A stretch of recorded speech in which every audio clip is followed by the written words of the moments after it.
tardes, qué gusto tenerles aquí otra vez en esta tarde de jueves, cálida tarde. Bueno, ya estamos empezando el verano, estamos sintiendo que se está calentando el clima y qué bueno porque así nos recargamos con la energía del sol justamente.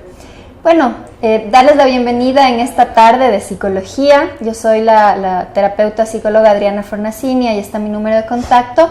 Recordarles que aquí en el programa nos ponemos en contacto con los mejores psicólogos y terapeutas a nivel de la ciudad, del país y también a nivel internacional, porque siempre están viniendo distintos terapeutas y estamos en contacto para hablar de los nuevos métodos en terapia psicológica y también hablar de sus talleres y sus libros. Acá en el programa hemos hablado de muchísimos temas relacionados a las emociones, a la mente y a los estímulos que todos los seres humanos necesitan para estar motivados y conseguir sus metas.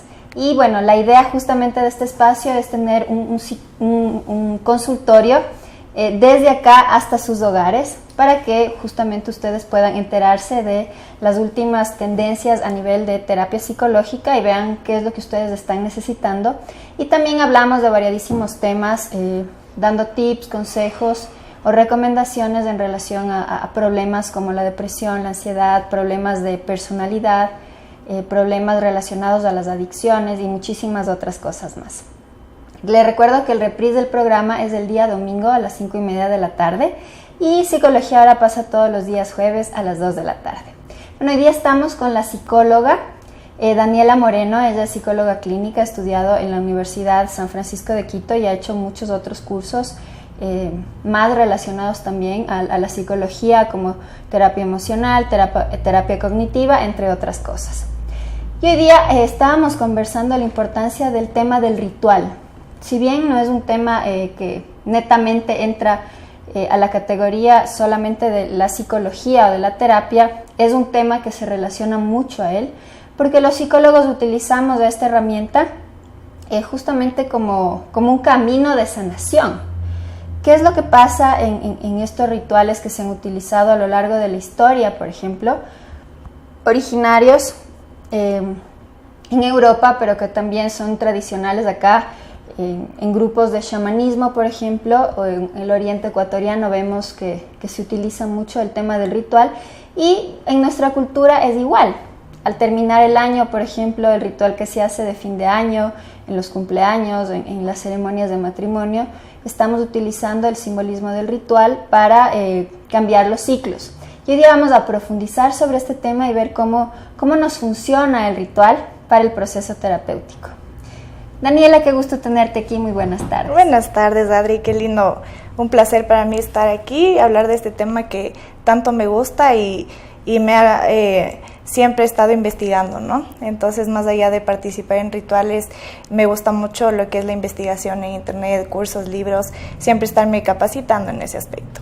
Sí, tú eres la persona indicada justamente por tener esa combinación entre la psicología clínica, científica occidental y también conocimientos de psicología transpersonal. Bueno, hablemos de qué es el ritual. Demos una explicación previa. A ver, ¿qué es el ritual? Es una secuencia de actividades, acciones que se hacen, ¿no? Con un valor simbólico. Es decir, utilizamos el ritual en conmemoración de algo, como un cierre de algo, celebración de nacimiento, muerte. Realmente siempre estamos en contacto con el ritual. En religiones se ha visto, ¿no? O sea, es la adoración a deidades, la conmemoración a deidades de ese tipo. Sin embargo, como mencionaste antes, Adri, el ritual puede ser simplemente una fiesta de cumpleaños, de soplar una vela, eso es ya un ritual. Uh-huh. Perfecto. Ahora, ¿cuál es la importancia del ritual dentro de procesos de transformación humana? ¿No?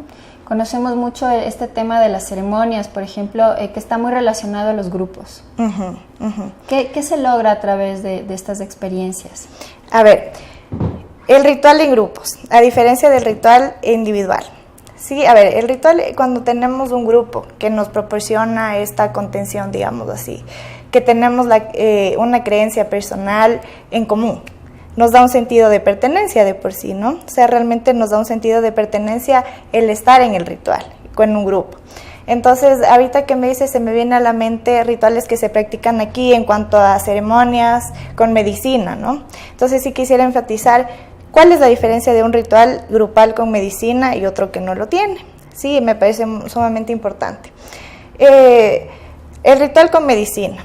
¿Qué hace? A ver, la medicina cuando está en tu cerebro, o sea, neurofisiológicamente, obviamente activa circuitos, fisiología alucinógena en ciertos casos. Sin embargo, cuando no se utiliza la medicina, existe un cambio en el cerebro. ¿Qué es lo que sucede? Está comprometido el sistema límbico, que es nuestra amígdala, nuestro hipocampo, nuestro hipotálamo. Es donde se centran nuestras emociones, en donde está nuestra mente inconsciente, por decirlo así. ¿Sí? Entonces, estando con medicina o no estándolo, igual está comprometido nuestro sistema límbico. Sí, entonces me parece sumamente importante que la gente sepa que no necesariamente necesitas de medicina para entrar en un trance, digamos así. Por ejemplo, las ondas electromagnéticas de nuestro cerebro, ¿sí? Se activan las ondas electromagnéticas de tipo teta, que son las cuales que nuestras emociones y nuestros sentimientos trabajan. Empiezan a activarse y empieza a desactivarse nuestra corteza cerebral, que son todos los circuitos en los cuales tenemos el análisis objetivo, matemático, planificación de ese tipo. Entonces, el grupo nos provee una pertenencia, un sentido de pertenencia social, de contención, no nos sentimos juzgados, estamos realmente bien. Excelente. Ahora justamente el tema del ritual, cuando es sin medicina y puede ser también individual, me parece interesante también en el sentido de el simbolismo que se genera en nuestra psiqui a nivel consciente e inconsciente, ¿no? Es decir, nosotros percibimos que hay una situación de cambio porque experimentamos una situación en el mundo exterior fuerte, interesante, intensa, que genera un antes y un después. Muchas veces puede ser que no pase nada, pero la persona realmente se convence de que sí, ¿no? Y son esos rituales que todos tenemos, por ejemplo, el poner una vela, y poner una vela y pedir bendiciones, muchas veces el escribir una carta y quemar esa carta como un simbolismo de un adiós, tal vez una persona que se fue en un duelo, hacemos el ritual enterrando una prenda de esa persona o sembrando un árbol. Entonces, nosotros lo percibimos como un cambio a partir de una acción. Y justo esto es mencionado por Jodorowsky, me parece interesante, tú que sabes mucho sobre él, conversar qué es lo que él dice sobre estas acciones, cómo influyen en nuestra mente y en nuestra psicología. A ver, creo que principalmente el ritual responde a una necesidad de creencia, ¿no? Entonces, de reafirmación o una creación de una nueva creencia. Es de tal forma que para reivindicar nuestra creencia necesitamos hacer algo. Entonces, antes de pasar a Jodorowsky, me parece importante mencionar lo que pasa en el proceso de duelo. ¿Qué sucede, por ejemplo, con una persona que está desaparecida? Con una persona que no se sabe qué pasó, nunca volvió a la casa y simplemente desapareció. Entonces, mucha gente dice a los padres dicen, bueno, quisiera encontrarlo para darle una cristiana sepultura, ¿no? Entonces, mucha gente le dice como que, pero bueno, o sea, solo asume que murió y listo. Pero no es así, o sea, la persona que está experimentando esa pérdida dice, necesito ese cierre. Puede ser que la persona haya muerto, pero quiero darle un cierre, ¿sí? Entonces es sumamente importante recalcar esto, la necesidad del ritual, ¿sí? Entonces, ¿qué es lo que propone Jodorowsky? Jodorowsky le he leído, he participado en algún taller con su hijo, hay algunas cosas que no comparto, digamos así, como mucha gente, ¿no? Entonces no estoy aquí para promover a Jodorowsky, simplemente mencionar un aspecto que él propone, que está fuera de lo común, digamos así. Entonces, ¿qué hace la familia Jodorowsky? Ellos exponen lo que es la metáfora, ¿sí? Entonces, ¿cómo es sanar el trauma? A través de una metáfora, de un acto metafórico. Por ejemplo, entonces se me viene a la mente, ¿qué pasa si tú tienes una rivalidad con tu hermano, con tu hermana, alguien de tu familia? Una rivalidad tal en la cual desearías verlo muerto, ¿sí? Y yo sé que puede sonar fuerte, pero es algo que está. O sea, puede pasar a nivel inconsciente. Exacto, también. Exacto, o sea, a nivel inconsciente. Entonces, es bueno que lo tengamos, que lo palpemos como algo común y no estigmatizarlo, decir como que no, o tal vez lo que pasa en el complejo de Edipo, ¿no? De Freud, que propone que un niño se enamora de su madre, etcétera, etcétera. Sí, entonces son cosas que están en la sociedad, que están en nosotros, pero son muy estigmatizadas. Entonces siempre tienes que guardar una postura recta, una postura de que todo está bien y lo políticamente correcto. Entonces los Jodorowsky, ¿qué hacen? Ellos exponen absolutamente todo lo que uno siente en tal o cual medida, tal o cual grado, y te dicen, a ver, perdón, te dicen, por ejemplo, a ver, tienes un hermano al cual tú tienes esta rivalidad. Y en tu mente inconsciente, qué sé yo, sueñas que lo has asesinado, sueñas que lo has disparado y te asustas. Entonces tú dices, qué cruel que soy. Entonces soy tan cruel y cómo voy a hacer esto y te juzgas a ti mismo.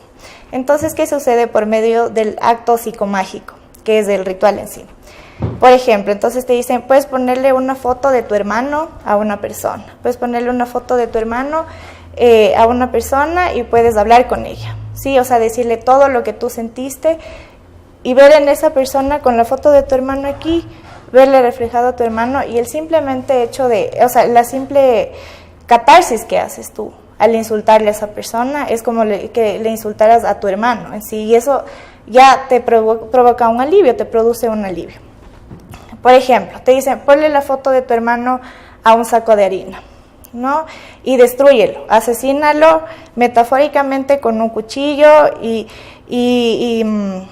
desfúndalo, digamos así, este costal de harina, ¿no? O sea, es un asesinato simbólico. Y después te dicen, por ejemplo, y con la harina que está en el suelo, recógela, haz un pastel en forma de corazón y cómela con tu hermano, ¿sí? Entonces es de cierta forma como realizar el acto, ¿sí? O sea, realizar el acto del asesinato metafórico y reivindicarlo también, reivindicar la relación. Entonces, te he mencionado uno de miles de actos psicomágicos, ¿no? Que es por ello que se lo juzga o la gente no comparte mucho la teoría de Jodorowsky, las ideas que él tiene, ya que son bastante fuertes, o sea, y que involucran lo sexual, lo oscuro, lo que no nos gusta ver en nosotros mismos. Sí, entonces hay que cogerlo mucho con pinzas, pienso yo, para entender realmente qué es lo que ellos quieren decir a través de la metáfora. Excelente. Ahora, Jodorowsky lo ha puesto de esa manera. Nosotros también como terapeutas utilizamos los símbolos y el ritual para ayudar a que las personas cambien su vida, ¿no? No sé, quería justo preguntarte qué has aplicado tú dentro de tu consulta que has visto que funciona. A ver, se habla de los rituales terapéuticos como tal, ¿no? Porque en consulta tenemos la terapia de duelo, que es lo que quisiera enfocar ahora, los rituales, que es donde más se utiliza, ¿sí? Entonces, por ejemplo, en una terapia de duelo entendemos como la pérdida o la muerte de alguien, ¿no? Pero ese es como un aspecto específico, porque el duelo puede ser una pérdida de un trabajo, de un estudio, de una pérdida como tal, ¿sí? Entonces, los rituales terapéuticos constan de 3 fases. Entonces, la primera fase es la preparación del ritual. Aquí se ve qué ritual vamos a hacer, para qué se lo va a hacer, quiénes de la familia participan, va a ser un ritual individual, va a ser un ritual en familia. Por ejemplo, en rituales de duelo con niños, se necesita muchísimo lo que es la participación de la familia, que todos estén conectados. Por ejemplo, en un duelo en el cual el niño no asume, no admite que papá murió, que mamá murió. Entonces es sumamente importante esta red de apoyo de la familia que se involucre con el ritual. Sí, después tenemos la fase de reorganización.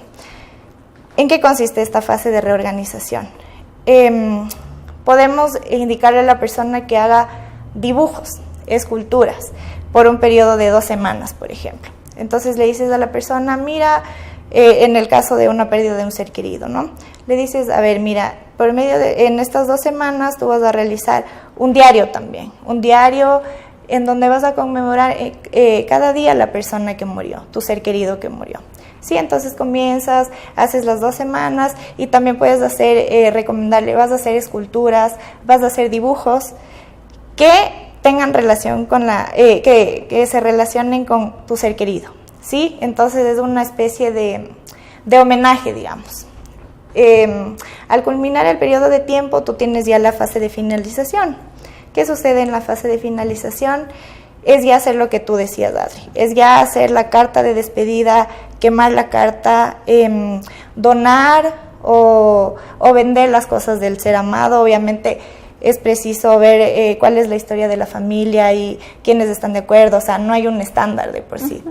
Justamente en este aspecto, cómo generar una apertura para que la persona que está haciendo el ritual se sienta conectado y sienta que hay un sentido, porque también como psicólogo tú le puedes decir, vaya y entierre las cosas o regale y esta persona no lo ve como un desprendimiento, no le da el sentido que tiene, ¿no? Exacto.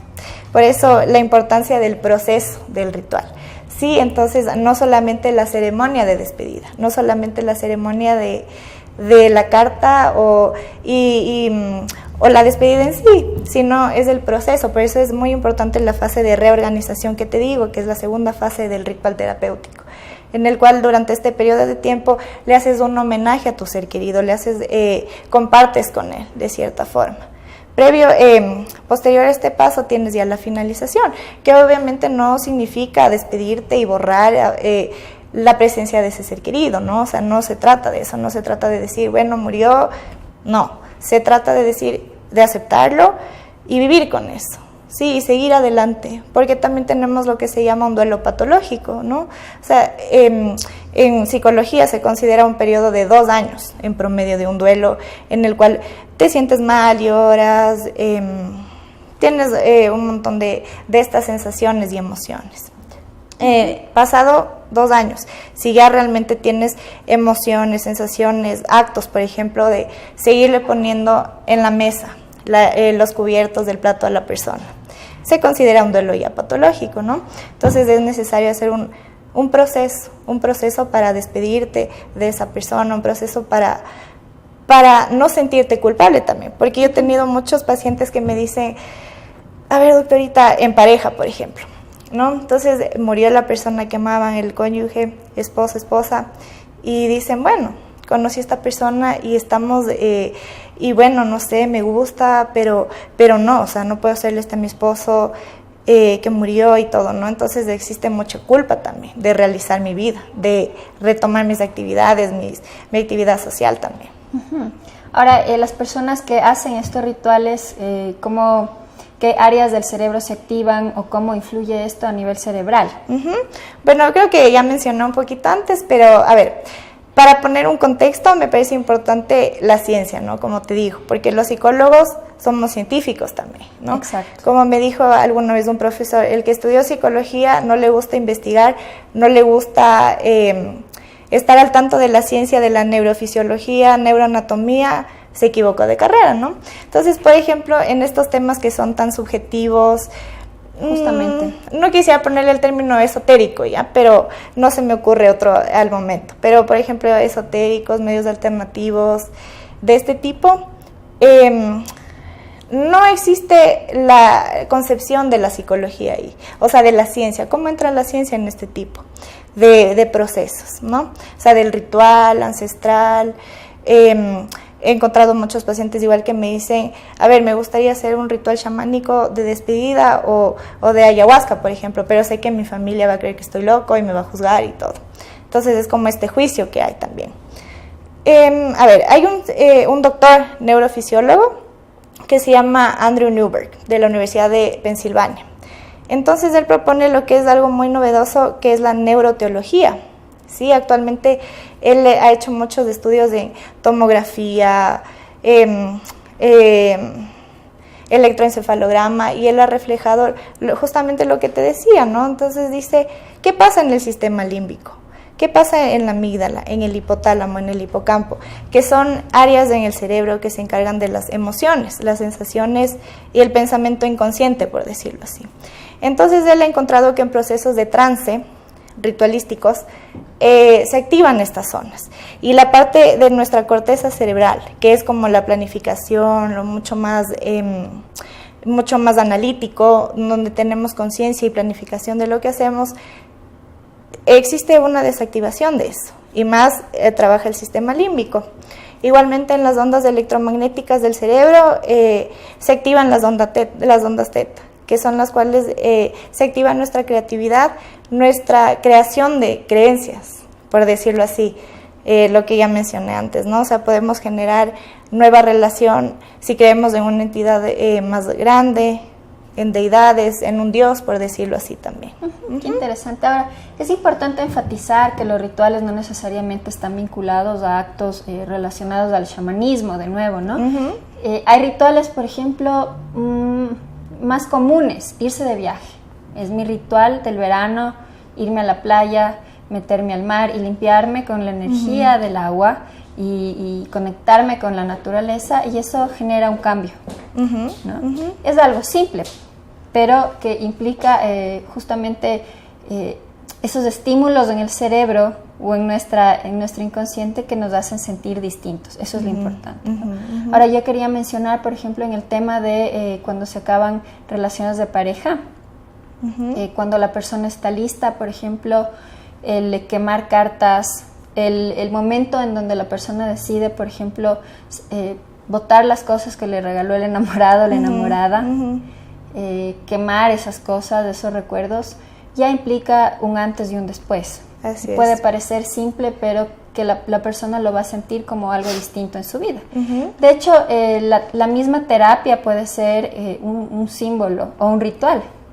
Antes de la terapia, después de la terapia. El hecho de asistir al consultorio, digamos, todos los jueves a las 3 de la tarde, para mí ya es mi ritual, y eso está generando un cambio en mí. Muchas veces las personas, por el simple hecho solo de ir a terapia, antes de trabajar, ya se empiezan a sentir mejor, por ejemplo, ¿no? Así es. Sí, justamente, ahora que lo mencionas, Adri, te voy a comentar un ritual que yo tengo, ¿no? Con mis pacientes. A ver, yo tengo cartas que son en blanco, digamos así, o sea, cartas en blanco. En cada sesión yo le digo a mi paciente, le digo, a ver, vamos al final de la sesión, tú vas a hacer un dibujo en acuarela, en esa carta, ¿sí? Me ha resultado realmente bien, o sea, crees que no, tal vez con pacientes que he utilizado la terapia cognitivo-conductual, ¿no? Que es un poquito más directiva, otro tipo de procesos. Sin embargo, me ha ido muy bien, me han dicho, claro, a ver, voy a hacer esto, y le voy a decir, y vas a reflejar en esa carta lo que pasó en esta sesión, ¿sí?